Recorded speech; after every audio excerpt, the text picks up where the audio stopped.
Voilà, bonjour à tous ceux qui nous retrouvent en rediffusion et au niveau des podcasts sur Spotify. Je vous rappelle qu'on est en live tous les lundis à 9h du matin. Donc si vous voulez, vous mettez une petite alarme sur votre téléphone. Tous les lundis à 9h. Ça dure à peu près 1h, 2h, ça dépend de quoi on a à parler tout simplement durant la semaine. Et donc voilà, venez papoter avec nous, venez parler avec nous, venez exprimer vos idées avec nous. Et j'espère que le live vous plaira. Et ça fait plaisir de voir encore des nouveaux dans une phase de marché qui est plutôt en baisse ou alors au niveau d'un bottom. Ça fait plaisir de voir qu'il y a des gens qui rentrent quand même. Et je pense que là, les endroits où on rentre, c'est plutôt pas mal. Même si aujourd'hui, on commence la semaine vraiment dans le rouge complet. Hein. Littéralement, on verra ça juste après. Mais ouais, ça fait extrêmement plaisir. Je pense que ça dump encore, on va les mécher au 28K. Peut-être comme cet été, tu veux dire. Franchement, 28K, ça serait chaud. Quelqu'un sait comment on fait un avatar comme le sien? Tout le monde pose cette question, les gars. Tout le monde pose cette question. Il faut que tu aies un appareil Apple. T'as un Memoji, je crois que c'est ça. Hein. Ouais, c'est ça, un Memoji. Et en fait, tu te crées ton visage, tu ouvres l'appareil Apple devant toi, tu le places juste devant toi, tu le branches à ton PC, et ensuite tu récupères l'écran de ton téléphone, en fait, sur ton PC. Donc voilà. Voilà comment on arrive à avoir un avatar comme moi. Bon, du coup, on va quand même passer sur la semaine du Bitcoin, et puis on va voir un petit peu qu'est-ce qui nous fait ce Bitcoin. Donc du coup, la semaine du Bitcoin, comment est-ce qu'on peut la résumer avec un simple mot? Rouge, j'ai envie de dire, même si moi j'ai pas mis les bougies rouges, et je vous conseille vraiment de faire ça. Le mieux, c'est de mettre même les bougies qui baissent en vert.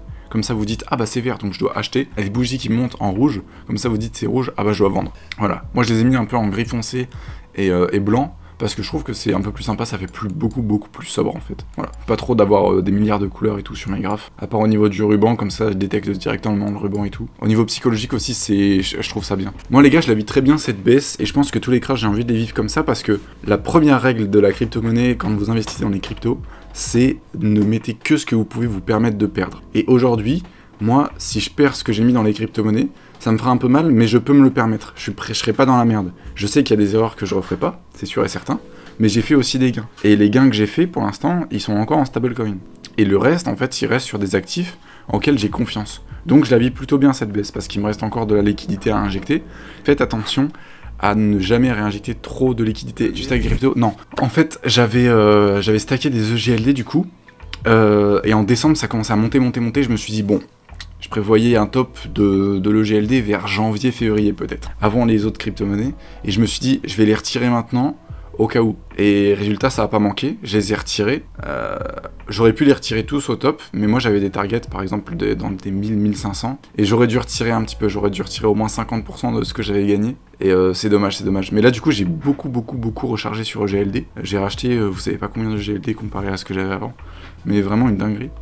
Et donc là, étant donné que ça a beaucoup chuté, ça me dérange un peu, mais sans plus, là, je pense que je vais racheter au bottom encore. Je vais en racheter encore au bottom. Première règle dans l'investissement, surtout pas vendu, pas perdu. Bah oui, bien sûr. Et d'autant plus que c'est des cryptos, les gars.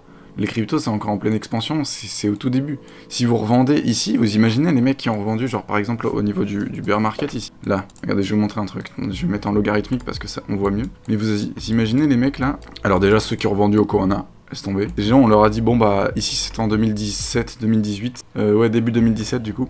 Fin 2017, début 2018. On arrive au top au niveau des cryptos. On fait un gros triangle descendant, vous voyez le triangle descendant, donc là le triangle avec la borne haute, tac, ici, la borne basse ici. Tout le monde s'est dit ça va péter à la hausse ou à la baisse, on savait pas trop. C'est vraiment arrivé tout au bout, et là ça a crash à la baisse. Et vous imaginez les gens qui se sont dit, c'est mort, les cryptos c'est mort, qui ont revendu ici, à mon avis ils doivent s'en mordre les doigts parce qu'ils ont revendu à 3000. Et aujourd'hui on est à quoi? On est à 35 000 les gars. Donc même s'ils avaient acheté tout en bas, ils seraient encore en x10. S'ils avaient vendu tout en haut, ils seraient quoi, en x20, 21, un truc comme ça. Mais surtout pas perdu, pas vendu, et surtout pas dans des moments de baisse comme ça. Du coup, au niveau du RSI, qu'est-ce qu'on a pu faire? Alors, vous voyez que le MACD, ça ressemble plus à rien, hein, ça cross bullish dans tous les sens, hein, ça fait que vert, rouge, donc on va pas trop se fier là-dessus. Par contre, vous voyez que au niveau du RSI, on a atteint un bottom, c'était avant-hier, qu'on n'avait pas atteint depuis... la dernière fois qu'on avait atteint, c'était en mars 2020. Pour le crash Covid. Même cet été, on n'a pas été aussi bas au niveau du RSI. Et là, pour l'instant, c'est pas positif parce que regardez cet été. On a fait une belle divergence haussière, c'est-à-dire qu'au niveau du RSI, ça faisait que monter, alors que là, ça fait que descendre au niveau du cours. Et donc, étant donné que le RSI monte et que le cours baisse, on s'attendait à une reprise haussière. Or, ici, ça baisse, et ça fait que baisser en fait. Donc, pour l'instant, il n'y a pas de signe de retournement. Donc, pour l'instant, le marché nous dit on va partir à la baisse. En tout cas, l'indicateur du RSI nous dit on va partir à la baisse. D'un autre côté, on peut voir quand même que ce niveau-là, on l'a pas atteint depuis mars 2020, et la dernière fois qu'on l'a atteint, on est reparti en haut. C'est normal, hein. Quand on va en bas, on retourne en haut. En bas, en haut, en bas, en haut. Quand on est en haut, on peut pas rester en haut toute notre vie non plus. Donc c'est pour ça, c'est normal. Donc là on arrive en bas, on va peut-être avoir un retournement du RSI, tandis que le cours va continuer à baisser, étant donné qu'on voit que il n'y a pas encore de signe de retournement. Donc peut-être que le retournement se fera ici, donc peut-être qu'on va faire du RSI comme ça qui va remonter petit à petit. Le cours qui va peut-être baisser, qui va encore chuter genre aux 30 000 $, quelque chose comme ça, 28 000 $, comme nous disait quelqu'un dans le chat tout à l'heure. On va avoir une divergence haussière, on va repartir à la hausse peut-être, c'est ce qu'on espère. Dans tous les cas, on verra aussi parce que c'est très corrélé aussi au marché financier, au marché traditionnel, et donc il va falloir surveiller ça. Au niveau des volumes, qu'est-ce qu'on a du coup en daily? Je vais pas vous faire la revue de tout non plus, mais vous voyez qu'on a des volumes plutôt ascendants. Ces derniers jours, on a des volumes plutôt descendants, mais la semaine dernière, on a eu plutôt des trucs très ascendants, ce qui est positif. D'ailleurs, je me suis dit, on baisse, on a des volumes ascendants, on va repartir à la hausse, on va avoir un gros mouvement haussier ou quelque chose comme ça. Mais bon, il y a le ruban qui nous a quand même stoppé parce qu'on a bien rebondi dessus. Et donc derrière, on a chuté. Et bon, la tendance, faites pas attention à cette ligne-là, ici. Elle sert à rien, normalement, elle se voit que en normal. C'était la tendance qui venait chercher le bottom ici. Et à partir du 7 octobre, le début du bull run pour moi. Et du coup, on s'est dit qu'on allait rebondir dessus, on a rebondi dessus, on l'a complètement cassé, et on s'était dit, en weekly, si on clôture en dessous de cette trend, ça va être baissier. Ça va pas manquer, c'est baissier, c'est extrêmement baissier, et c'est assez dommage. Au niveau du RSI, du coup, en weekly, le RSI, je crois que c'est l'indice de peur, hein, dites-moi si je me trompe, mais pareil, le bottom qu'on a atteint ici, on l'a pas atteint depuis le crash Covid. Même cet été, on avait été encore au 42, et là on est descendu au 36. Et au crash Covid, on a atteint les 27. Et là, au niveau du bear market, au 1er avril, au 10 décembre 2018, au plus bas bottom du bear market, on avait atteint les 29. Donc là, on est quand même à 36, on est quand même sur une zone qui est très basse. Mais on peut aller encore chercher plus loin comme on l'a vu dans le passé. Hein. Donc là, au niveau en weekly, il y a moyen qu'on fasse une clôture un peu plus bas pour descendre encore chercher notamment des bottoms qu'on a vus au niveau du crash Covid. Juste pour vous remettre dans le contexte un peu, pour vous montrer que les crashs qu'on a en ce moment, c'est de la gnognotte, hein, j'ai envie de dire. Donc là, on va dire que ça a baissé à partir de là, et la mèche qui est ici, la mèche blanche là, elle a été atteinte en pleine nuit à 3h du matin.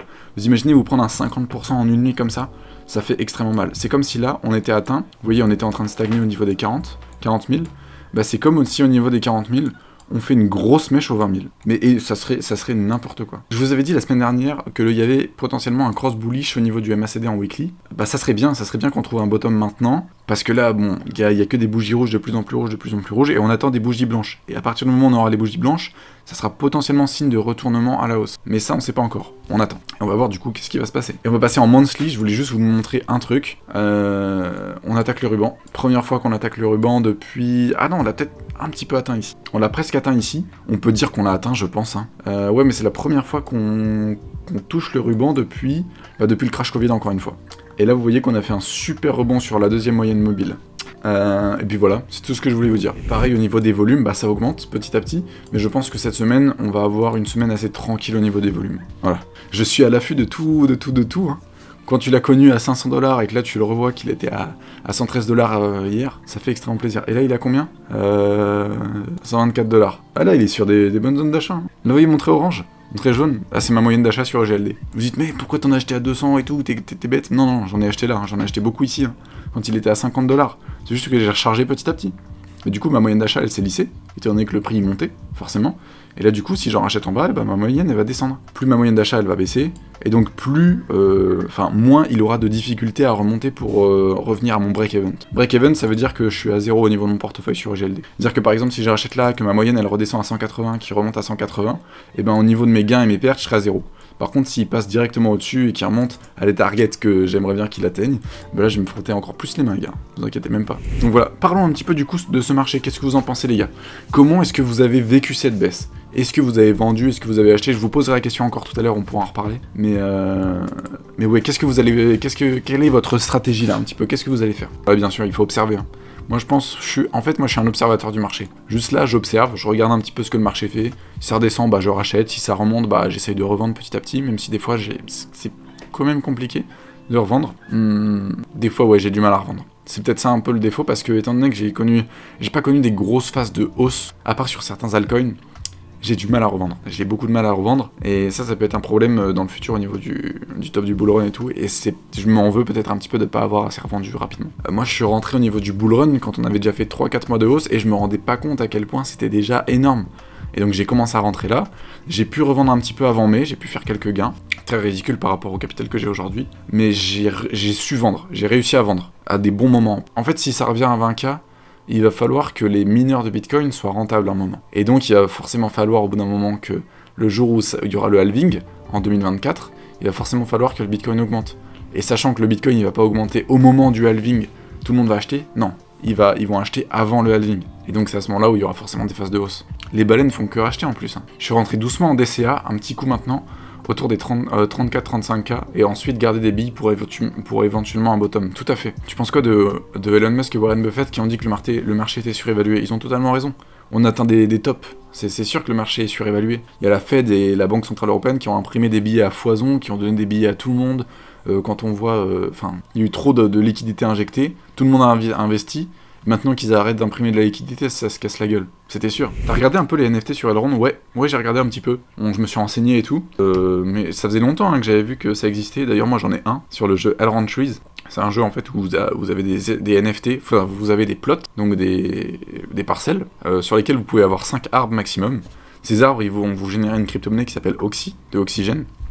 Et grâce à cet oxygène, vous pouvez upgrade vos arbres et farmer encore plus d'oxygène. Et ce qui est intéressant, c'est qu'à chaque fois que vous achetez un arbre, vous reversez, je crois, vous plantez 7 arbres dans la vraie vie. C'est pas des simples arbres, genre vous en plantez comme ça. C'est vraiment, ils respectent l'écosystème, c'est-à-dire qu'ils vont mettre plusieurs types d'arbres, ils vont faire attention à les planter dans des bons endroits de la planète, etc. C'est pas simplement planter une forêt de n'importe quoi en plein milieu du Kazakhstan ou des trucs comme ça.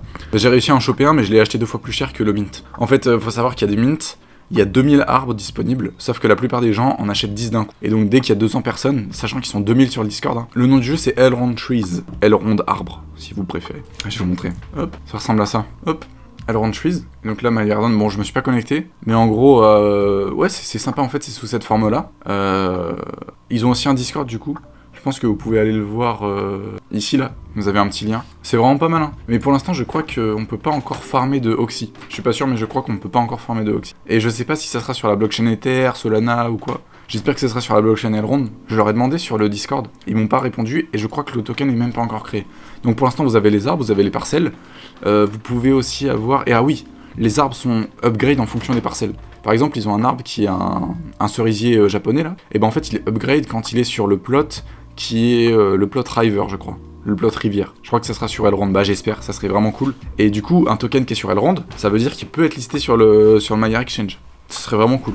Bon ok, on va passer sur la pépite. Bon du coup, je vous parlais du Maiar Exchange, on va parler d'un autre exchange décentralisé qui s'appelle PancakeSwap. Je vous en avais parlé la semaine dernière qu'on allait en parler un petit peu. Alors j'ai pas pu trop chercher un petit peu les tenants et les aboutissants de tout le projet. Je sais juste que c'est un token qui est sur la BSC, la Binance Smart Chain, la blockchain de Binance. L'exchange, oui, l'exchange.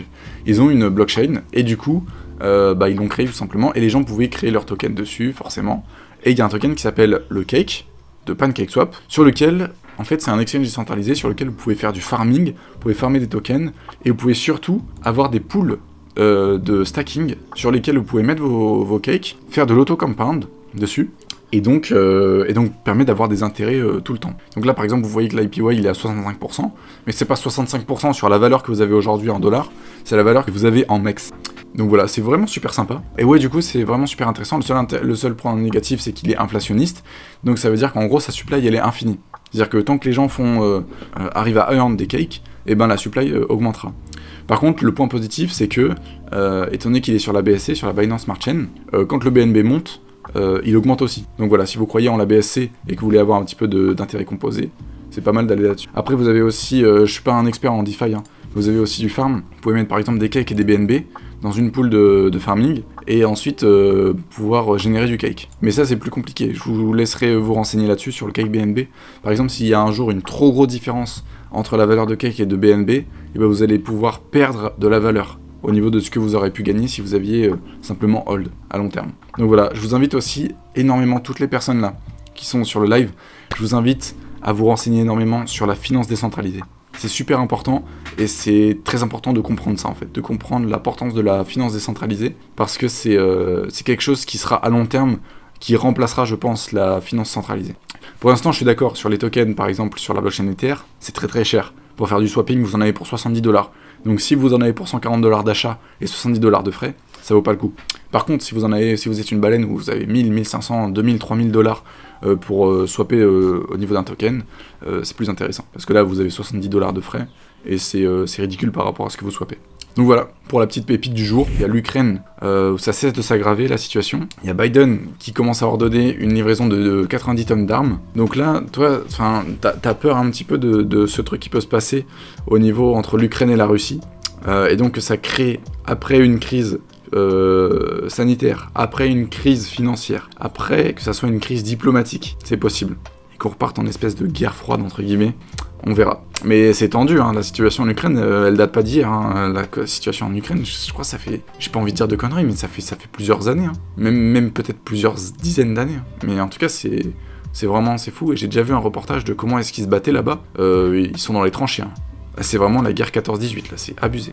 Donc ouais, à voir comment ça évolue la situation en Ukraine. On va passer du coup sur les news, hein, du coup, vu qu'on parle de l'actualité. En fait, c'est tout simplement un signe de ralliement de la communauté Bitcoin. Le terme HODL, issu d'une faute de frappe d'un utilisateur du forum Bitcoin Talk. Donc voilà, ce que je voulais vous dire par là, par cette news, simplement qu'il faut hold, mais en fait, il faut HODL. Bref, je sais pas si vous comprenez bien.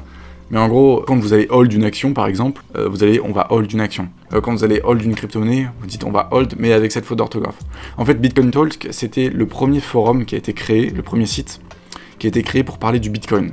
Vous pouvez y aller toujours, il y a toujours les articles, etc. C'est super intéressant d'y aller des fois, d'aller fouiller un petit peu. Bon, c'est un site des années 2000, hein. Donc c'est vraiment style à l'ancienne, etc. Mais c'est super intéressant de voir les gens qui parlent du Bitcoin en 2013, en 2010 et tout.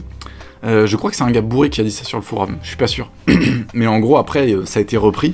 Et en fait, c'était simplement une faute de frappe en fait qu'il y a eu sur le forum Bitcoin Talk. Et comme ils disent, ça a traversé les âges et fait aujourd'hui le symbole de patience et de conviction. I'm hodling. Il dit que voilà, je sais que je suis un mauvais trader et tout. Et à mon avis, c'était au niveau du bear market de 2013. Donc après la grosse hausse qu'on a eu en 2013, il y a eu un bear market. Et le mec, à mon avis, il s'est juste dit, bon go, je vais hold.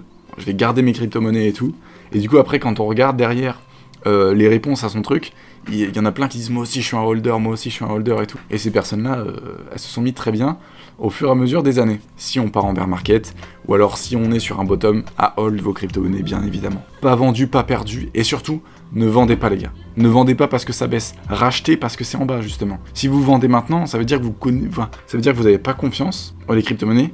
Ça veut dire que vous avez peur de perdre votre capital. Donc ça veut dire que vous n'avez pas respecté la règle la plus importante qui est d'investir que ce qu'on peut se permettre de perdre. Et si vous rachetez pas, ça veut dire que vous avez rien compris au marché. Parce que quand c'est en bas, ça va pas tout le temps rester en bas ou ça va pas encore descendre. Si c'est en bas, ça va forcément remonter. Et d'autant plus que essayez genre de vous imaginer dans 10-20 ans. Vous pensez que dans 10-20 ans, le Bitcoin il va être encore à 30 000 $, là en train de nager dans les eaux de 30 000 $. Vous pensez qu'il sera plutôt vers 100 000, 200 000, 300 000, 400 000, 500 000 $. Sincèrement, qu'est-ce que vous pensez? Il y a 10 ans, le Bitcoin il valait que 1 $. Je dis pas qu'aujourd'hui il peut faire 1 fois 35 000. Pas du tout. Mais je veux dire que il peut clairement encore faire un x5, x6, x7 dans 10-20 ans. Vous imaginez ou pas? Dans 10-20 ans, le monde il aura tellement changé. Est-ce que vous imaginez en 2012 qu'en 2022 on puisse faire un live Twitch sur des crypto-monnaies? En 2012, personne connaissait les crypto-monnaies, personne connaissait le Bitcoin. Aujourd'hui, il y a 300 millions, je crois, d'utilisateurs au niveau des crypto-monnaies, au niveau du Bitcoin en tout cas. C'est quelque chose qui est comment? C'est quelque chose qui, à long terme, va être tout simplement énorme, gigantesque. On n'a que des bonnes news sur le marché et pourtant il baisse. C'est le meilleur moment d'acheter. Il y en a beaucoup ici qui se sont dit « J'aurais dû acheter ici, puis j'aurais pu revendre ici. » Sauf qu'ici, on n'avait pas Visa qui allait rentrer dans les crypto-monnaies. On n'avait pas Ledger qui avait annoncé qu'ils allaient créer leur carte. On n'avait pas Tesla qui allait accepter le Dogecoin et tout. On n'avait rien de tout ça. C'était que de la spéculation et tout. Et il était à 35 000. Il a augmenté, et il n'y avait pas autant de news qu'aujourd'hui. Alors qu'aujourd'hui, regardez, je vais juste mettre le truc comme ça. Imaginez pas, bon, forcément vous êtes tous les jours en train de regarder les graphiques, vous allez forcément vous l'imaginer, mais imaginez, Visa qui rentre, Tesla qui est là. Genre, on a plein de bonnes news. Aujourd'hui, les fondamentaux du Bitcoin, ils n'ont jamais été aussi robustes qu'aujourd'hui, et il a un prix qui est 2 fois moins haut que son top qu'il a fait en octobre-novembre, à peu près. Il a un prix 2 fois moins élevé. Réfléchissez 2 minutes. Il y a des meilleurs fondamentaux, et le prix est 2 fois moins élevé. Est-ce que ça serait pas le meilleur moment pour acheter? Genre, réellement, je me demande qu'est-ce que se disent les gens qui vendent aujourd'hui. Et même si on baisse là, qu'on repart en bear market, qu'on repart qu'on fait un top aux 12 000 et tout. Ne vendez pas parce que les fondamentaux sont de plus en plus bons, les gars. Limite, j'ai envie de dire, les entreprises et tout, elles s'en foutent du prix du Bitcoin. Elles vont continuer à se développer. Si elles veulent avoir les crypto-monnaies, si elles veulent développer la blockchain, avoir leur propre crypto et tout, dans les prochaines années, ils vont vouloir racheter. Ils vont vouloir développer. Là, il y a Facebook, ils créent le métaverse. Même si ça descend, ils sont en train de faire un métaverse, ils sont en train de faire des trucs, des dingueries au niveau des crypto-monnaies. Et donc, c'est forcément, un jour, ça va monter, ça va stagner, ça va faire ça. Ça pourra pas revenir à zéro. Aujourd'hui, avec tout ce qu'on a sur le Bitcoin, il y a quelques années, je dis pas, on aurait pu revenir à zéro. Mais aujourd'hui, les fondamentaux du Bitcoin, ils sont encore mieux qu'il y a quelques années. Mais il faut avoir une pensée long terme sur les crypto-monnaies. Sur un marché comme ça, les entreprises ne backeront pas sur Bitcoin. Oui, mais ils veulent développer la blockchain. Et quand t'entends blockchain, tu penses à quoi? Tu penses à Bitcoin. Le Bitcoin, c'est le papa du marché. C'est-à-dire que si lui, il baisse, tout le marché baisse. S'il monte, tout le marché monte. Et si on a des bons fondamentaux sur Facebook ou quoi, comme quoi ils vont utiliser les cryptos, croyez-moi, sur Bitcoin, ça se ressentira. Même Amazon, vous imaginez si on peut utiliser les cryptos sur Amazon? Ça serait énorme. Faut juste que les gens ils arriveraient à comprendre à quoi ça servirait les crypto-monnaies, pourquoi les crypto-monnaies ça serait beaucoup plus intéressant à utiliser que par exemple simplement des euros en banque ou quoi. Mais c'est sûr et certain que ça va se développer. Ah oui, il y a aussi les marchés financiers. Ah ça j'avoue, les marchés financiers ça fait un peu peur, d'autant plus que tout le monde dit qu'il va y avoir une crise, mais les crises elles arrivent généralement quand personne s'y attend. Regardez le S&P 500. Le S&P 500 c'est les 500 plus grosses entreprises des États-Unis. Mais là pourquoi on a fait un flash crash? Parce que la Fed elle a fait que imprimer des billets à fond là. Ils ont imprimé, ils ont dit allez-y, investissez. Pouf, c'est remonté. Sauf que là, ils ont arrêté d'imprimer des billets. Qu'est-ce que ça va faire? On sait pas. Alors peut-être que c'est juste un flash crash pour faire peur un petit peu au marché et tout, et faire en sorte qu'il soit moins évalué que ce qu'il a été. On sait pas. On verra comment ça se passe. Par contre, si ça crache, vous pouvez être sûr que sur le Bitcoin, ça va pas être joli à voir. Mais moi, je suis pas du tout dans les marchés financiers. Enfin, je regarde un peu vite fait. Mais et quand je vois que ça me crache sur les marchés financiers traditionnels, je sais que ça crache sur Bitcoin. Et quand ça crache sur Bitcoin, je regarde les marchés traditionnels pour voir si c'est à cause de eux que ça crache. Parce que peut-être que si on n'avait pas les marchés traditionnels, peut-être que le Bitcoin il serait pas, autant en train de baisser. Bref, du coup, on passe sur la prochaine news. Du coup, c'est BNB en fait qui a burn 800 millions de dollars parti en fumée. Alors pourquoi ils font ça? Surtout dans un marché baissier et tout.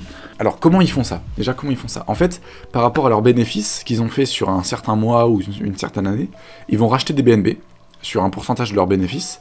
Ils vont les racheter, ils vont les burn. Comment est-ce qu'ils les burn? En fait, ils rachètent sur une adresse. Et ensuite, cette adresse, en fait, ils vont envoyer sur ces BNB sur une adresse qui n'existe pas. Et donc, tout simplement, les BNB vont être burn. C'est-à-dire qu'ils ne vont plus exister du tout. Donc voilà, et qu'est-ce que ça permet? Ça permet d'augmenter la supply du coup, d'augmenter la rareté, pardon, de baisser la supply et du coup d'augmenter la rareté, et donc ça attire des acheteurs. Parce qu'ils disent, ah ouais, il y a du burn quand même. Donc ça veut dire que des fois, la rareté elle peut augmenter, et donc si la rareté elle augmente, si moi j'arrive à avoir 3 ou 4 BNB, ça veut dire que ces 3 ou 4 BNB, plus tard ils seront de plus en plus recherchés, ils sont de plus en plus rares. Et donc le prix va augmenter, et donc ça attire des acheteurs. Et là du coup j'ai calculé 800 millions de dollars, c'est à peu près 1,2% de la supply des BNB du coup. C'est assez énorme. Hein. J'ai dit 800 milliards, c'est 800 millions. C'est tout simplement BlackRock qui veut créer un ETF dédié aux entreprises de l'industrie blockchain. Ça encore c'est une bonne news les gars. Ça encore c'est une bonne news. Ils veulent créer un ETF par rapport à l'industrie blockchain. BlackRock, vous en rendez compte ou pas? C'est limite l'entreprise qui a le plus d'argent dans sa trésorerie, qui a le plus d'argent à gérer au monde. Et elle veut créer un ETF dédié aux entreprises de l'industrie blockchain. Alors là, let's go.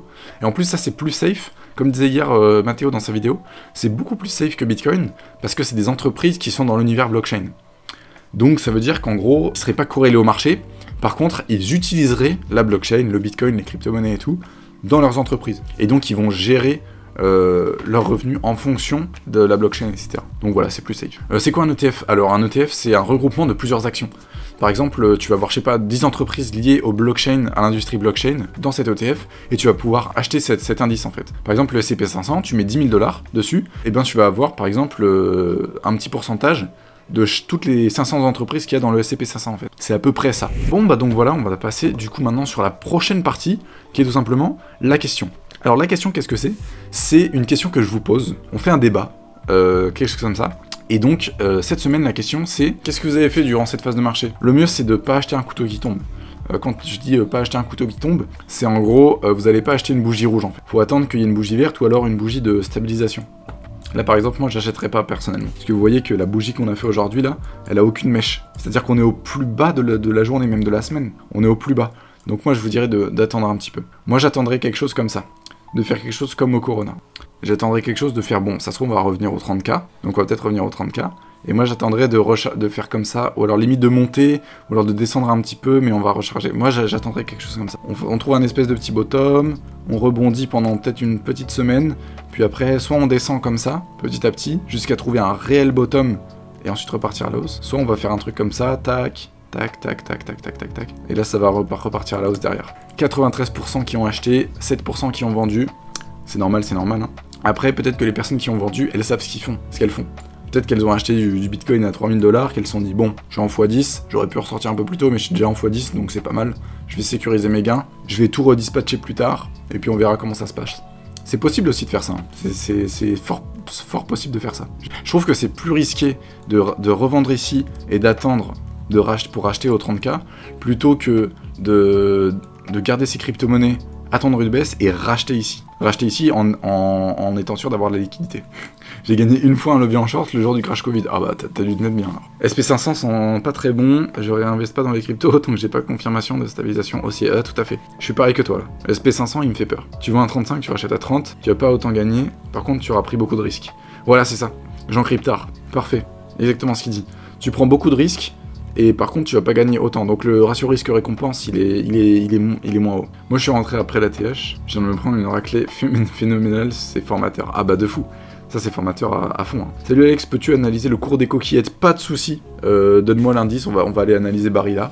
Peut-être, ou Panzani, ça serait trop drôle. C'est quoi l'indice de Panzani? Est-ce qu'il y a une holding de Panzani? Putain, faites faire quoi les gars? Bitcoin et ETH ça continue de baisser là. Oui mais c'est pas parce que ça continue de baisser maintenant que ça va continuer à baisser. Mais bien sûr que ça continue à baisser, là c'est bon hein, si ça baisse. Ah oui, un conseil aussi. Regardez pas votre portefeuille dans ces moments-là. Regardez les pourcentages de baisse, et n'essayez pas de calculer, ah oui alors là il a perdu 4% aujourd'hui, oh ça veut dire que mon portefeuille il a perdu 4% aussi, là, oh là là là. Après vous enfermez dans un truc, c'est nul. Faut attendre, vous regardez pas votre portefeuille. Tranquille. Et vous regardez que quand ça commence à remonter. Le pire, c'est les gens qui sont trop en mode bad mood quand ça descend, et trop heureux quand ça augmente. Parce que ces personnes-là, elles sont trop malheureuses quand ça descend. Faut avoir une stratégie, peu importe des pourcentages que ça fait, tu rachètes, tu revends, tranquille. Donc ça se trouve, on est en train de chuter, et on va stabiliser pendant longtemps. Donc ça veut dire que cette zone-là, elle aura été interminable. Elle aura duré depuis le 15 novembre, jusque ça se trouve peut-être en avril, quelque chose comme ça, si on se remet à repartir que là maintenant. Il y avait un indicateur que je voulais vous montrer, je l'ai utilisé la semaine dernière. Si on fait à peu près pareil, si on se dit qu'on a un bottom vers les 30K, voilà à peu près. Si on dit que le bottom il est là, et qu'on fait comme cet été là, on va faire la même chose, et donc on va potentiellement se reprendre que vers le 21 mars. Donc bonne chance les gars, hein, et bon courage, hein. On va attendre. On va racheter en bas et tout. Là, pour moi, on est en bear market. Parce que pour moi, les bear market vont avoir une autre signification au fur et à mesure. Vous voyez là, normalement, on a dépassé la TH, donc des 65 000. On a même clôturé au-dessus de la TH. On s'est tous dit que ça allait augmenter à fond. Résultat, on a fait quoi? On a fait réellement combien? On a fait réellement 6% au-dessus de la TH. Alors que normalement, quand on arrive dans des zones de price discovery, c'est à ce moment-là où price discovery, ça veut dire c'est des découvertes de prix. C'est des prix qu'on n'a encore jamais été testés. Normalement, ça part à la hausse parce qu'il n'y a aucun support, il n'y a aucune résistance qui nous retient. Et donc dans ces cas-là, on peut aller vraiment super haut. En vrai, on pourrait avoir un canal comme ça à long terme sur Bitcoin en fait. Et toujours aller chercher le bas, le haut, le bas, le haut. Et donc là, on pourrait avoir un bottom ici. Et donc avoir un super cycle. Et ça, Mathéo, il veut pas entendre parler de ça. Hein. Mathéo, pour lui, c'est... On va avoir... Enfin, c'est pas qu'il veut pas entendre parler de ça, mais je veux dire, pour lui, c'est pas probable. Pour lui, on va remonter, on va aller taper genre les 200 000 $. Un truc comme ça, voilà. En plus, la zone des 200 000 $, elle est bien haute. Pour lui, on va aller taper la zone des 200 000 $, et ensuite on va redescendre en bear market, on va retaper les 30K. Donc pour lui, ça va être un truc comme ça. Et pour moi, je me dis, ça serait probable qu'on ait une tendance long terme comme ça, en fait, sur Bitcoin. Un super cycle, qui, au fur et à mesure des années, augmente. Alors, c'est sûr, ça augmenterait beaucoup moins, mais moi, je serais content, parce que au moins, si on arrive à découvrir ce canal, et bah peut-être que là, on peut se dire, bah on va racheter, et puis on va revendre quand on arrivera en haut du canal. Par exemple, si on arrive en haut du canal, genre par ici, vers les 80 000, et qu'on serait, bon, 26 décembre 2022, ça ferait un peu long. Quand même. Et bah du coup on revendrait ici en haut du canal quoi. On va partir sur le mot de la fin du coup. Et le mot de la fin, je vous rappelle, c'est toujours quelque chose que j'ai appris durant ma semaine. J'ai appris que tout pouvait arriver à tout moment, comme on voit, hein, même après plusieurs semaines, plusieurs mois de baisse, y a encore des crashs qui peuvent arriver. Il y a aussi quelque chose, c'est qu'à chaque crash, bah ça me forme un peu plus. Donc ça me forme de plus en plus. Et moi j'ai une vision de plus en plus long terme sur le Bitcoin grâce à ces crashs. En fait, je me dis que plus j'arrive à acheter des crypto-monnaies au niveau des crashs, plus ça me formera dans le futur, et plus j'arriverai à être gagnant sur le marché. En fait. Donc voilà, les gars, j'espère que ce live vous a plu. On va pas arrêter de personnes aujourd'hui, je pense. On va juste finir le live comme ça, tranquillement. J'espère que le live vous a plu. C'était un plaisir en tout cas d'être tous réunis ensemble encore une fois. Je vous dis à la semaine prochaine. C'était vraiment super d'être avec vous. Et sur ce, bonne semaine, et j'espère que le marché sera avec nous. Bonne semaine à tous, salut, merci à tous ceux qui étaient là, on était énormément sur le live aujourd'hui, ça fait extrêmement plaisir. Et sur ce, à la semaine prochaine, salut tout le monde.